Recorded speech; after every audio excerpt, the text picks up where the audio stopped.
Hello, it's me, Maria Sandoval, and if you followed me right from my previous video, you'll see that I may have run over a little bit, so what we're going to be going on may already be familiar, but we're going over 5 slides today, so we were starting with this one because this is supposed to be the first of our 5 slides. So, the net ionic equation eliminates spectator ions and only shows the actual chemical change. So, spectator ions don't really interact in the whole thing. They stay the same on either side of the equation throughout it. So you see here in the gray are our spectator ions, and they're not really associated with the chemical reaction other than that they're part of it. They don't do anything per se, and they don't change. So, an aqueous ionic reaction and the 3 types of equations. So in the previous video, we went over our molecular equation, our total ionic equation, and our net ionic equation. So what we're going to be talking about is basically what they are. So the molecular equation is just the molecular base. It doesn't really tell us anything about the species in the solute. The total ionic equation tells us a lot more about the species in the solute, and it has our charges. And then the net ionic equation gets rid of our spectator ions, and it shortens the equation to only what reacted in this reaction.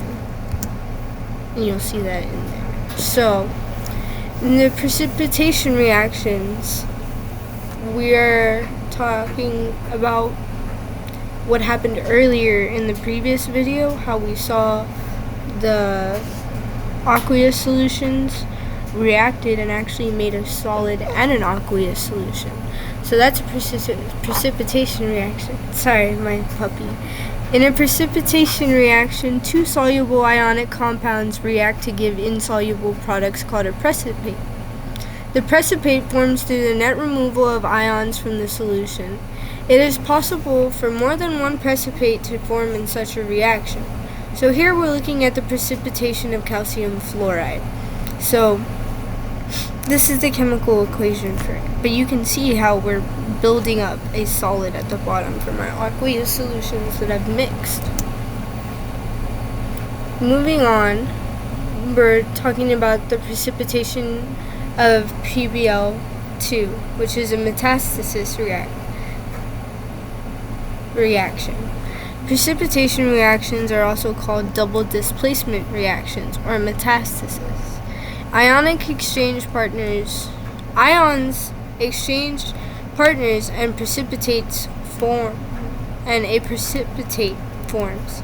So there is an exchange of bonds between the reacting species. So we had talked earlier, we're going to be looking at trying to figure out what they are, because our molecular equation doesn't really give us the specifics of the species, but through our total and our net ionic equations we find out. So moving on, predicting whether a precipitate will form. Note that the ions present in the reactants are important. Be sure to keep those in mind. Consider all possible cation and anion combinations. And last of all, use the solubility rules to decide whether any of the ion combinations is insoluble. An insoluble combination identifies that a precipitate will form. If they cannot mix, precipitation will form. Or if it cannot mix, it cannot be dissolved. It will just build up at the bottom. So that'll be all for today.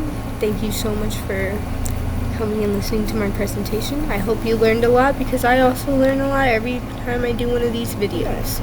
Thank you so much. Sorry for his input.